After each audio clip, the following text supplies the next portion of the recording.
आज शनिवार 30 दिसंबर 2023 का ये अंतिम शनिवार हम सबको मालूम होगा ही कि जिस प्रकार की विशेष चर्चा हमने शुरू की थी 7 जनवरी से, वो पहला शनिवार था 2023 का और आज अंतिम शनिवार है। आज ये 50वां संस्करण है विशेष चर्चा का। इन 50 सप्ताह में मैं हर बार किसी न किसी एक वर्ग से बात करता रहा हूं और उस वर्ग के बेनिफिशरीज का हालचाल पूछना, उस योजना का लाभ किनको कैसे मिला, कितने लोगों को मिला, कोई कठिनाई अथवा सुझाव, ये सब मुझको मिलते रहे। हेतु बिल्कुल साफ था कि हम अपने सिस्टम को जो चल रहा है, भले ही अपनी ओर से हमने वो अच्छे से अच्छे सिस्टम बनाए, लेकिन फिर भी सिस्टम में सुधार के नाते से जनता के सरोकार और जनता की आकांक्षा, जनता के सुझाव ये लेना अनिवार्य होता है। इसलिए लगातार आप लोगों से उन योजनाओं को लागू करने में आने वाली कोई कठिनाई अथवा अधिकारी स्तर पर किसी प्रकार की ढील, ये सब जानकारियां मिलती रही और हमने कोशिश करके वो सब काम आपके बताए हुए सुझाव के आधार पर करने शुरू किए। मुझे बताते हुए बड़ी खुशी हो रही है कि उस अनुसार बहुत सी सफलता हमको मिली। कई नई योजनाएं हमने शुरू की और कई लोगों को सीधे सीधे लाभ भी मिले। इस योजना में हम सब लाभार्थियों को तो जोड़ते ही थे, साथ में संबंधित विभाग के अधिकारीगण और सभी हमारे डीसी महोदय, वो भी सब इसमें जुड़ते थे। कुछ समस्याएं ऐसी होती थी जो सीधे सीधे हम डिप्टी कमिश्नर के जिम्मे लगाते थे और बाद में उनको सॉल्व भी किया जाता था। मित्रों, ये विचार मुझे 2022 के 9 दिसंबर के कार्यक्रम, जब सोनीपत में जनसंवाद का कार्यक्रम हो रहा था, उस समय ये योजना ध्यान में आई कि आखिर हम उन लोगों से बातचीत करते हैं, लेकिन बहुत से लोग ऐसे हैं कि सार्वजनिक रूप से अपनी बात को कहने में संकोच करते रहे हैं। तो वो संकोच न करें, इसलिए क्यों नहीं उनसे टेलीफोन के माध्यम से और जोड़ा जाए, ताकि बिना संकोच के वो अपनी बात कह सके। क्योंकि अब इस समय इस बातचीत में अधिकारी भले सुन रहे होंगे, लेकिन वो सामने तो नहीं बैठे हैं, इसलिए उनके सामने कहने में जो संकोच होती थी, वो संकोच एक प्रकार से दूर हुआ। हमने इससे पहले भी एक कार्यक्रम चलाया था हरियाणा की बात, और खास करके कोविड के दिनों में जब मिलना जुलना लोगों से थोड़ा वर्जित था, थोड़ा कठिनाई थी, तो उस समय टेलीफोन चैनल्स के माध्यम से, टेलीविजन चैनल के माध्यम से मैंने लगातार हर सप्ताह और हरियाणा की बात इस नाते से आप लोगों के साथ में आता रहा, मिलता जुलता रहा। लेकिन इस विधा को जब कोविड समाप्त हुआ, फिर उसके बाद जनसंवाद के भी कार्यक्रम हुए, जनता में जाकर के सब चीजें करते रहे। फिर भी संख्या इससे और ज्यादा लोग हमारे साथ जुड़े, व्यक्तिगत रूप से जुड़े, तो ये जनसंवाद, ये जो हमारा जो बात है, सीधी बात, और ये जो विशेष चर्चा, इसका बहुत बड़ा उपयोग हुआ। आपकी जानकारी के लिए कि इस चर्चा में जो लगातार हमने अभी तक 49 समूह कार्यक्रम किए हैं, आज 50वां ये कार्यक्रम है। तो आज को यदि मैं मिला लेता हूं तो ये संख्या 6,30,000 से ऊपर बैठती है। तो 6,30,000 लोगों से टेलीफोन पर सीधी बातचीत करना, और उसमें लगभग 750 लोगों को, लाभार्थियों से मैं सीधी 1 to 1 बात भी कर चुका हूं।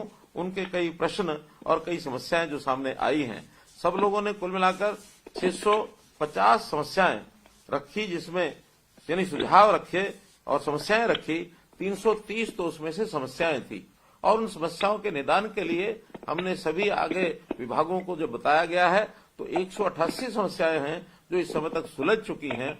कुल 142 अभी भी समस्याएं वो एक प्रकार से पाइपलाइन में हैं, और मैं विश्वास दिलाता हूं कि ये सब समस्याएं सुलझाई जाएंगी। और इन सब योजनाओं को लागू करते समय हम लोगों ने जो सुझाव आए, नई नई योजनाएं भी बनाई। कुल 36 योजनाएं इस समय तक सुझाव के आधार पर हम क्रियान्वित कर चुके हैं। इसमें से कुछ का लाभ सीधा मिलने लग गया है, कुछ थोड़ा पाइपलाइन में है, और अगले चंद महीनों में उसका सीधा लाभ और ये सबको मिलेगा। तो इस प्रकार से जितने भी ये छोटे बड़े काम थे, जो आने वाली कठिनाइयां थी, इनको दूर करने के लिए योजनाओं का लाभ धरातल तक पहुंचे, इस नाते से इसका बहुत एक फलदायी परिणाम ये निकला है। और इससे हमारे जो सरकारी अधिकारी हैं उनको भी बहुत सी जानकारियां ऐसी मिली हैं कि यहाँ हम बैठ करके चंडीगढ़ में भले ही कितनी अच्छी योजनाएं बनाएं, लेकिन लागू करने में आने वाली कठिनाइयां ये तो आखिर नीचे जनता जो फील्ड में बैठी है वही हमको बता सकते हैं। तो ऐसे 6,30,000 लोग ने सीधा सुना, 750 लोगों ने हमारे साथ अपनी बात शेयर की।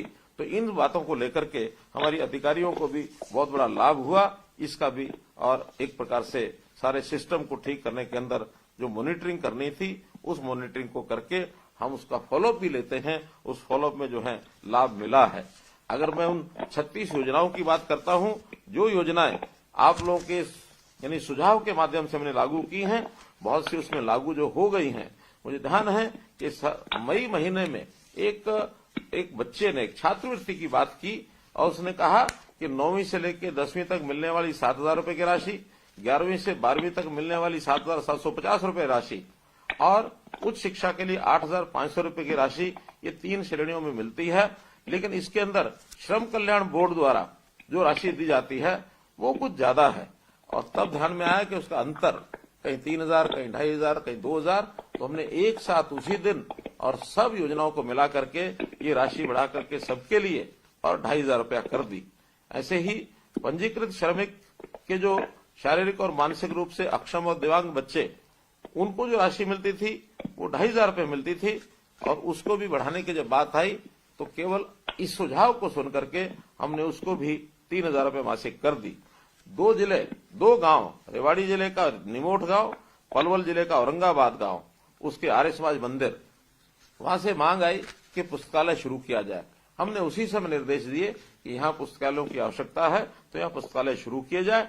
इस बातचीत के आधार पर ये जो परिणाम निकल रहे हैं, एक बंधु ने, हमारे जो किसान थे, उन्होंने कहा कि सोलर पंप की शिफ्टिंग इसका भी प्रावधान नहीं है।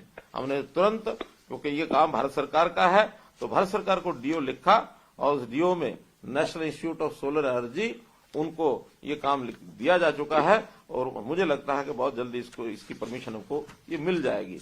एक बार हमने सेल्फ हेल्प ग्रुप्स, इनसे बातचीत की और उसके अंदर बहुत सी सुझाव जो दिए गए। एक तो इनको काम करने के लिए जो तालाब में मछली पालन का काम है अथवा पंचायत की जमीन को ठेका लेने का विषय है, तो सेल्फ हेल्प ग्रुप को रियायत दी जाए। हमने तुरंत 10% की रियायत देने की ये घोषणा की और वो लागू हो चुका है। ऐसे ही बस स्टैंड की जो दुकानें हैं, सेल्फ हेल्प ग्रुप को अपना सामान बेचने के लिए कुछ स्थान मिले, वहां पर 10-25% जो दुकानों का आरक्षण केवल सेल्फ हेल्प ग्रुप के लिए ये कर दिया गया। इसी प्रकार दुकानें जो नीलामी में दी जाती हैं उसमें भी सेल्फ हेल्प ग्रुप को और 10% की रियायत ये की है। तो ऐसे एक ही दिन के अंदर 4-5 जो सुझाव आए उनको हमने लागू किया। अनियमित कॉलोनियों के बारे में एक समस्या रखी गई कि वहां पर बहुत सी कॉलोनियां ऐसी होती हैं जहां रेजिडेंट वेलफेयर एसोसिएशन नहीं बनी होती, तो रेगुलराइजेशन के लिए अप्लाई करने की जो शर्त थी वो RWA के द्वारा की जाती थी और उसी समय हमने इस प्रावधान को हटा दिया कि अब कोई भी 2 व्यक्ति 3 व्यक्ति उस कॉलोनी के मिलकर के और रेगुलराइजेशन के लिए अप्लाई करेंगे तो रेगुलराइजेशन की पॉलिसी को वहां भी लागू कर दिया जाएगा। ऐसे ही हरियाणा शहरी विकास प्राधिकरण जो जमीन खरीद करके और यानी एक प्रकार से जो सेक्टर बनाते हैं उसमें जो उनके मकान बनते हैं तो उसका प्रॉपर्टी आईडी, क्योंकि पहले जमीन होती है 1 एकड़ के हिसाब से लिखा जाता था, मकान बनने का प्रॉपर्टी आईडी बनना आसान नहीं था। हमने तय किया कि जब तक वो खाली जमीन है तब तक तो एकड़ के हिसाब से प्रॉपर्टी आईडी बने, लेकिन जैसे ही फ्लैट बनकर के तय हो जाए तो पहले उस फ्लैट की प्रॉपर्टी आईडी वो स्वयं बनाएंगे, उसके बाद उसको अलॉट करेंगे और ये काम लागू हो चुका है। कोई डेवलपर यदि मकान बनाकर बेचेगा तो पहले वो जितने मकान बने हैं उन मकानों की वो आईडी बनवाएगा और प्रॉपर्टी आईडी बनने के बाद ही उसको हम लागू करेंगे। एक विषय था कि प्रगतिशील किसानों से जो बातचीत हुई, उन्होंने कहा कि वियतनाम में ट्रेनिंग पर बहुत से किसान जाना चाहते हैं।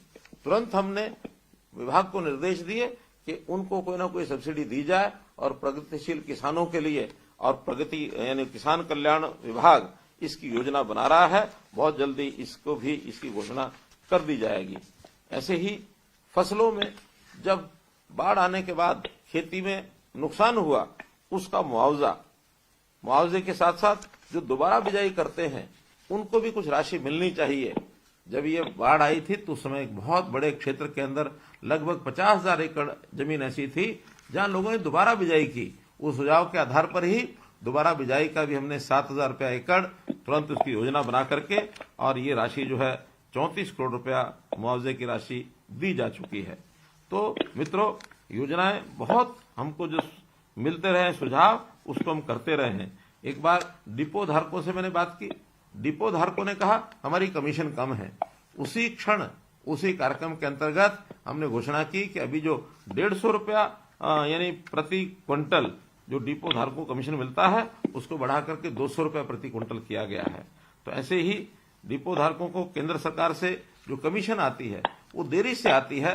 तो हमने ये भी उस समय एक वादा किया था कि भले ही केंद्र सरकार देरी से देती है लेकिन हम उसको हरियाणा सरकार से टाइमली देंगे और केंद्र सरकार से पैसा बाद में भी आएगा तो प्रदेश सरकार उस देरी के हिसाब से उसको एडजस्ट करेगी। तो राशन डिपो जितना उनका राशन यानी राशन डिपो धारक जो बांटेंगे उतना कमीशन महीने के आखिर में उनको तुरंत दे दिया जाएगा, इसमें जो है देरी नहीं होगी। इसी प्रकार से शहरी आवास योजना इसकी जो किस्त थी तीसरी किस्त वो नहीं दी गई थी, तुरंत विभाग को हमने निर्देश दिए 31 अगस्त तक तीसरी किस्त अब सबको मिल चुकी है, कोई इसमें बकाया नहीं है। इसी प्रकार मुख्यमंत्री शहरी आवास योजना जिन गरीब परिवारों के पास मकान अभी नहीं है उनको मकान देने के लिए भी हमने योजना बनाई है और जिस पोर्टल को लागू किया है अभी 2,90,000 लोगों ने उसमें आवेदन किया है और मैं मानकर चलता हूं कि जनवरी के पहले 15 दिन में इस योजना को लोड करके और जिनको मकान मिलने हैं उनके लिए उस योजना को बना करके दे दिया जाएगा। इसी प्रकार एक विषय जो बीपीएल के नाते से अभी जो बिजली के बिल की शर्त ये 12,000 रुपये वार्षिक लगाई गई थी, तो उस 12,000 की शर्त को हमने हटाने की घोषणा की थी। यानी पहले 9,000 से 12,000 की थी और बाद में अब 12,000 को भी हटा दिया है। तो बिजली बिल की कोई शर्त अब जो है बीपीएल के कार्ड बनाने में अथवा बीपीएल की श्रेणी में लाने के लिए वो नहीं रखी जाएगी। आंगनवाड़ी कार्यकर्ता इनके साथ भी बातचीत हुई और उस बातचीत के अंदर बहुत नई बातें निकल करके आई। 8 बातें ऐसी थी जो सुझाव के रूप में आए, उन योजनाओं को लागू करने के लिए हमने फाइल बना करके भेज दी है और मुझे लगता है कि फाइनेंस डिपार्टमेंट उसको बहुत जल्दी आने वाले 8 दिन में उसको सबको क्लियर करके और ये सब जो योजनाएं हमने आंगनवाड़ी कार्यकर्ताओं के लिए बनाई थी वो सब लागू हो जाएंगी। अभी पिछले 15 दिन पहले ही मैं किसानों से बात कर रहा था तो उन किसानों ने सुझाव दिया कि हमें जो सब्सिडी है वो 2 प्रकार की सब्सिडी नहीं मिलती है, रोटावेटर और आलू बिजाई की मशीन। इस रोटावेटर और आलू बिजाई की मशीन हमने कृषि विभाग को कृषि मंत्री के माध्यम से कहा है, उन्होंने स्वीकार कर लिया है बहुत जल्दी और उसको लागू कर दिया जाएगा। तो इस प्रकार से मित्रों इतनी नई योजनाएं हमने जो आप लोगों ने बताई हाथों हाथ लागू करने का जो काम किया है, मुझे नहीं लगता कि शायद इतिहास में कभी ऐसा ही होता होगा कि श्रोता ने और हमें सुझाव दिया और उस सुझाव के आधार पर हमने तुरंत उसको लागू किया। ये जो काम हमको अच्छा लगा कि जनता के दुख के लिए, जनता के कष्ट के लिए हम हमेशा तैयार हैं। इस कार्यक्रम के माध्यम से कई बार तो अति जिसको कहना चाहिए हैरान करने वाले और ऐसे जो लोगों के भाव प्रकट होते थे खुशी के मारे, कभी कभी तो इतनी खुशी उनको होती थी कि वो अपनी समस्या को भूल जाते थे और उनको कई बार तो भरोसा ही नहीं होता था कि हम मुख्यमंत्री से बात कर रहे हैं। हमको यानी एक प्रकार से उनकी खुशी में शामिल होने का मौका लगता था, उतना ही अच्छा हमें भी लगता था। हाँ, समस्या के समय कुछ पीड़ा वो बताते थे, पीड़ा को, कष्ट को मैं समझते हुए उतना कष्ट, उतना दुख हमको भी होता था कि हमारा एक परिवार का सदस्य है और परिवार का सदस्य इतना पीड़ित है तो हमको भी उसकी पीड़ा में शामिल होकर के उसकी समस्या का हल करना है। तो हम इन समस्याओं को हल करने के लिए कोई एक नागरिक से बात कर रहे ऐसा नहीं है, बल्कि मैं अपने परिवार के सदस्यों से बात कर रहा हूं। इतनी पीड़ा होती है तो तब जाकर के समस्याओं का हल होता है। मुझे खुशी है इस बात की कि इतने सारे लोगों की समस्याओं को सुन करके हल करने का जो हमने काम किया है और उस नाते से हमने आगे इस बात को बढ़ाया है।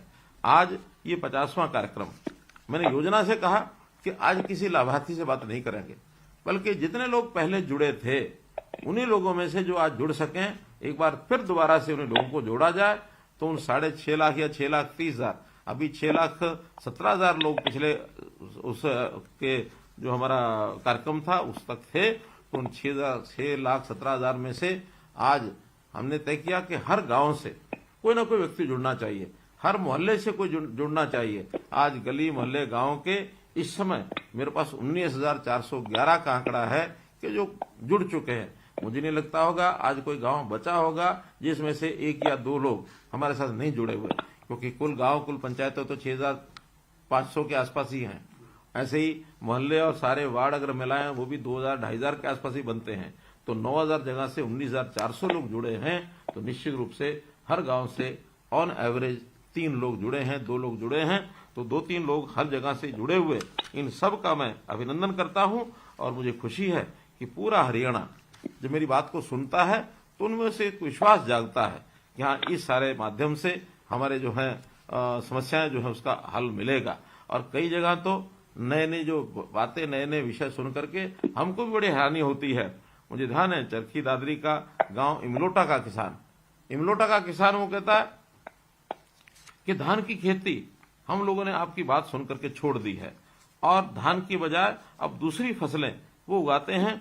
और प्रदेश में मुझे ये भी पता लगा है कि इसमें से कई पंचायतें प्रेरित हो गई हैं और उन पंचायतों ने अपने गांव को इकट्ठा किया और यहां तक कहा कि हाँ, पानी की कमी के कारण से अब उनको धान की बिजाई नहीं करनी चाहिए।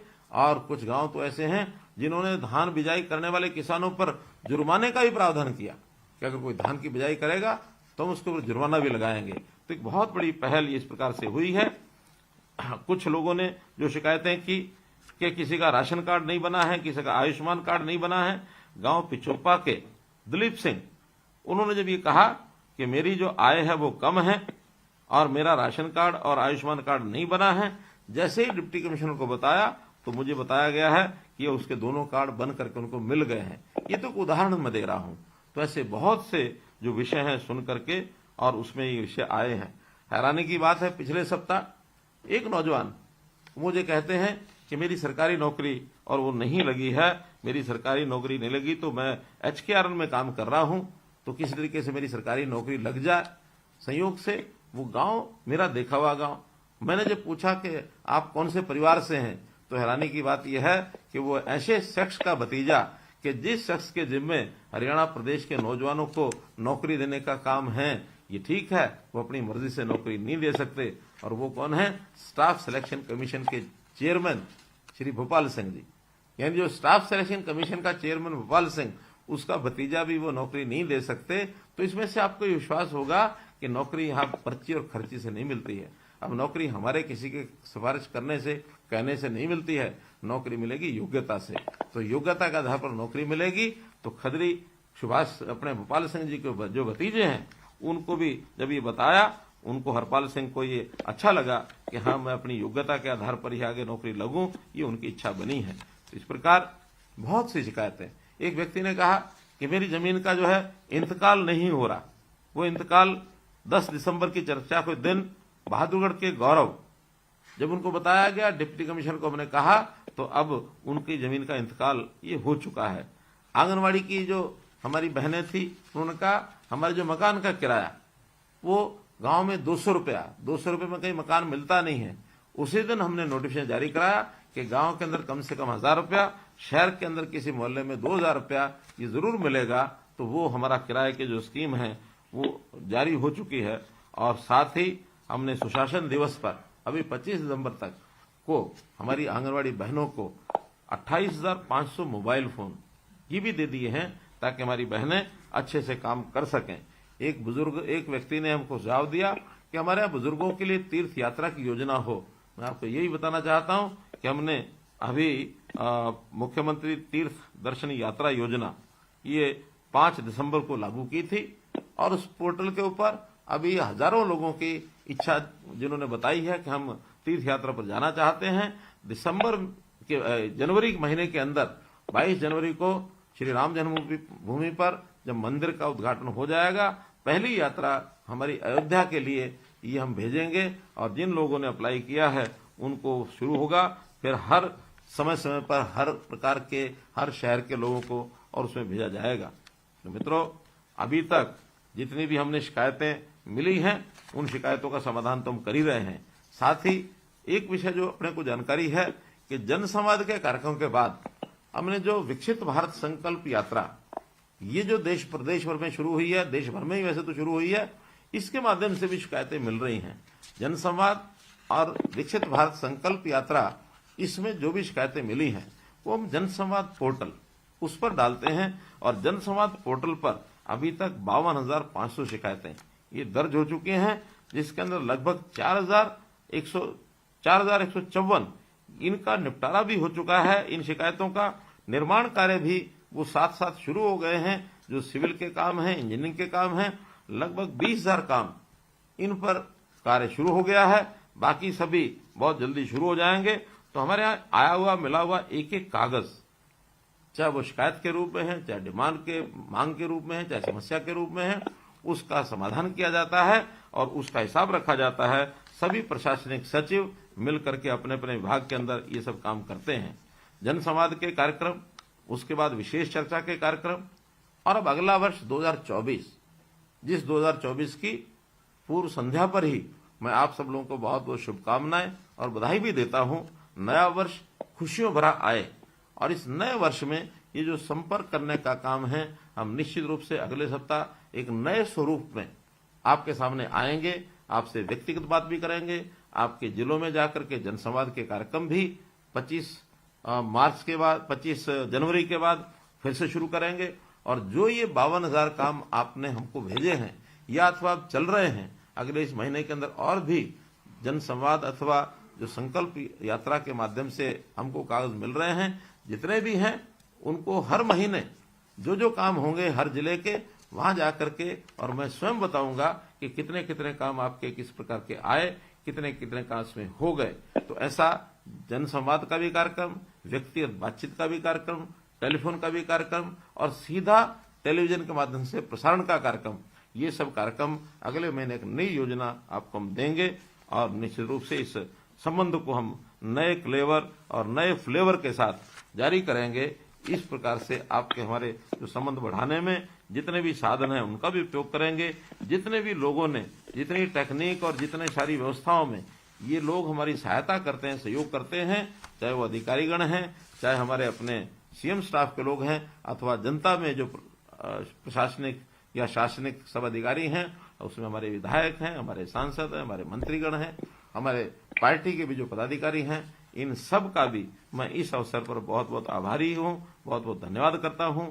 सभी डिप्टी कमिश्नर्स जिन्होंने समस्याओं के समाधान में जो हमने उनको समस्याएं दी हैं उसका जो प्रत्युत्तर दिया है, उन सब का भी बहुत आभारी हूं और आशा करता हूं कि इसी गति से, बल्कि इससे भी तेज गति से जनता के काम, क्योंकि जनता हमारी है, हम जनता के हैं, हमारा एक परिवार है, परिवार के हर सदस्य की दुख तकलीफ को दूर करने के लिए हम सब अपनी अपनी भूमिका निभाएंगे।